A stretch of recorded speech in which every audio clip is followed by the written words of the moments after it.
So I'm from North Queensland. It's interesting, when you admit that out loud, you elicit a different set of responses depending where you are in the country at that time. Most of what people hear is true. It is the land of Bobcatter after all. And I hang shit on it a lot, and I take great pleasure in doing so, but I have to admit openly that I do have the occasional moment of nostalgia. So I grew up in a town called Mackay, which used to be known as the gateway to the Whitsundays, which makes the Whitsundays sound great and Mackay just sound like a hole, because it is. I just remembered this is being recorded. So Mackay is really close to a lot of beautiful islands in the Whitsundays, and it's not too far from the Great Barrier Reef. And some of my fondest memories from childhood actually stem from experiences on these islands out near the reef. I had a different childhood to a lot of my peers, mainly because my dad was a helicopter pilot for a mining company, so it was also the 80s. And the 80s were really loose. You could get away with a lot of shit in the 80s. So if you combine those two variables, you've got this heady mix of grossly inappropriate use of a company resource and frequent trips to very remote parts of the Great Barrier Reef that the majority of the public would never have access to. So just over 10 years ago, I'd been living in Perth, and I got a phone call. And it was my dad to tell me that my mum had just had a massive stroke, and that it was really bad, and that there wasn't a lot of time left, and that I had to get on the next available plane and make my way back to North Queensland if I wanted to say goodbye. The next 24 hours were just a complete blur. And a friend of mine was so kind as to whisk me to the airport and put me on a plane. And I made it. I was there by her bedside within 12 hours, and she was with us for another 3 days. We had the funeral about a week later, and it was so surreal. It was like I was watching a movie. Like, I didn't actually feel like I was experiencing what was happening. And I was just so emotionally disconnected from what was taking place. Like, everyone was so friendly, and people and faces I hadn't seen since I was a kid were all like, "Hi, how you going?" And I'm like, "I'm great."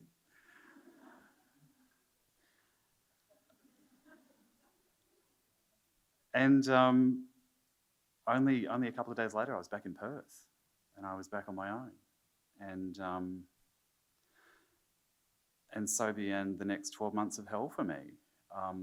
Grief is really confusing and unfamiliar, and for anyone that's experienced a significant loss, it's so difficult to describe, and I think it's different for everybody. I had months of these random emotional outbursts. I'm talking like Emmy award-winning emotional outbursts, very unpredictable. And I had this weird like digestive thing that went on for a few months. I thought I had gastro, but apparently I just had grief. I lost a lot of weight. That's the secret, people. And I had these really fucked up dreams.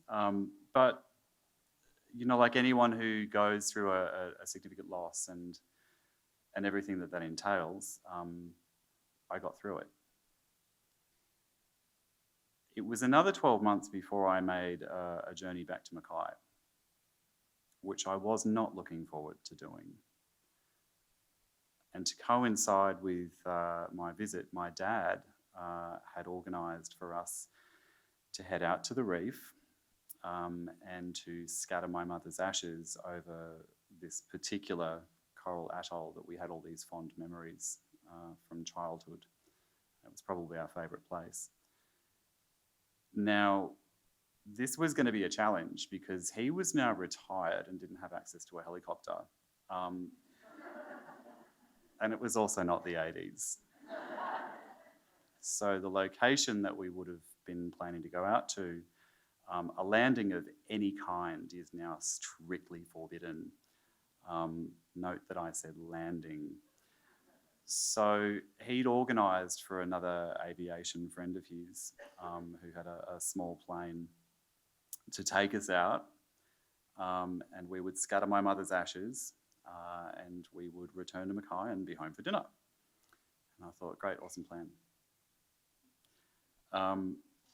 Now, to give you an idea as to the kind of character that my father is, my dad is one of those shed-dwelling boomers.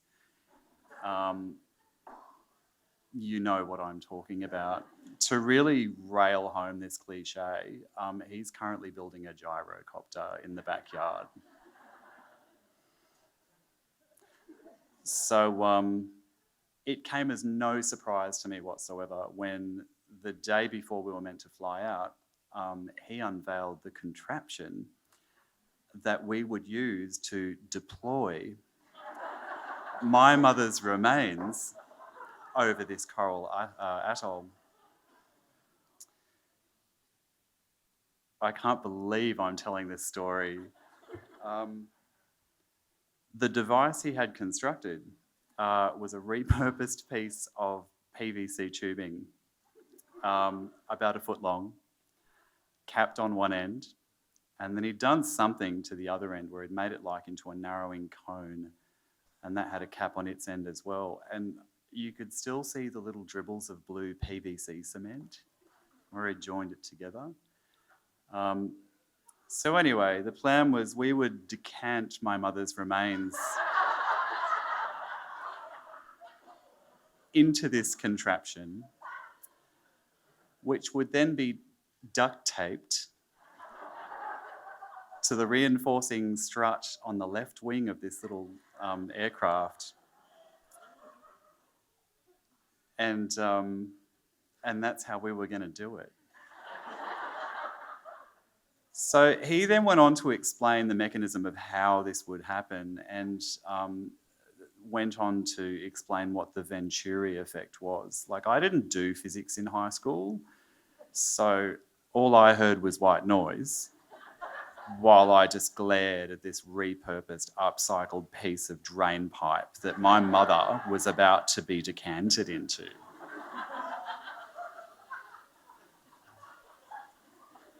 I shit you not. The following day, we head out in old mate Pilot's little plane. This thing was a relic from 80s Queensland tourism. It had this faded set of palm trees painted on the side of it. It only had 4 seats, and the inside had this orange shag pile carpet. It also lined the ceiling. And this carpet had seen some shit in its time. So it took me a while to get past the aircraft that we were in. And it just all sort of fell away and soon gave way to this wave of nostalgia about the idea that, like, oh, we're going out to the reef. And so my sister and I got quite excited. So I would now say, in retrospect, inappropriately excited that we started taking selfies. 40 minutes later, we reach our destination and we started circling around this atoll, and it's amazing. And my dad sort of obviously makes the motion that it's time, and he slides open the little window on his side, sticks his arm out and starts fumbling about. Now, this was an immediate trigger for my sister's backseat driver mechanism. So we've all got headset on, and you can hear the two of them now debating quite furiously as to how this was going to play out. And my first thought was, did you not rehearse? Anywho, this continued, and then now my sister's arm is out the window next to her, and I'm sitting in the corner just kind of cringing, thinking this cannot end well. These cliches do not invent themselves. And it just happened.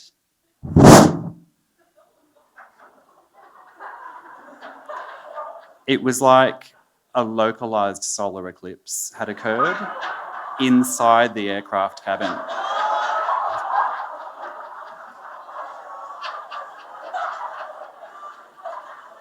A cartoon villain had smoke bombed.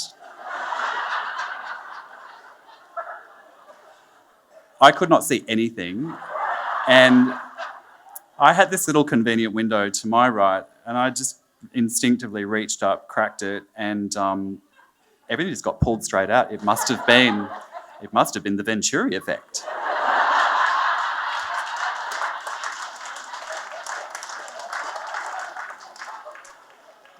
So my first thought, I kid you not, was fuck you, Mum.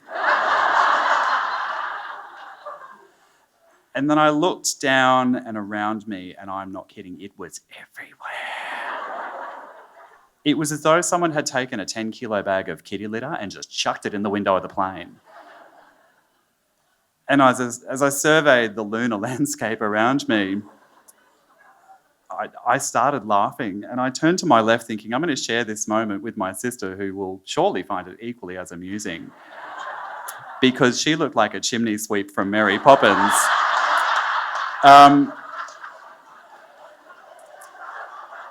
And it was at this moment that I realised that I had the ability to see the fact that this was comedy gold. Because I'd spent 12 months like hard grieving. Like I'd gone through all of that, and I could see when I looked at my sister that she hadn't. I'd spent those nights crying hysterically on the kitchen floor. She clearly had not. And I realised, looking at the way that she sat there motionless, that she just hadn't been through that process yet. And that's when she started to just weep. She didn't just whimper, she wept. And she had every right to, because when my mum passed, my niece was only 2 months old. So I had the opportunity to go back to WA and go through my grief, but my sister had to be a new mum. My niece was her whole world. She never had that time to sort of detach and process what had just happened, this sudden horrific loss. And I realised that sitting next to me, this moment was the beginning of her year of hell. So we flew back. 40 minutes felt like 40 hours. Old mate pilot didn't say anything. Smart guy.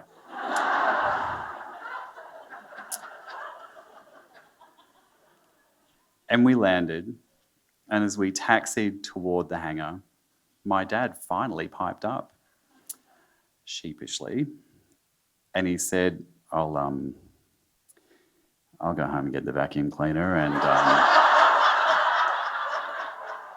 I'll come back and clean all this up. And then my sister, exasperated and clearly still very emotional, whispers into the headset, please use a fresh bag in the vacuum cleaner.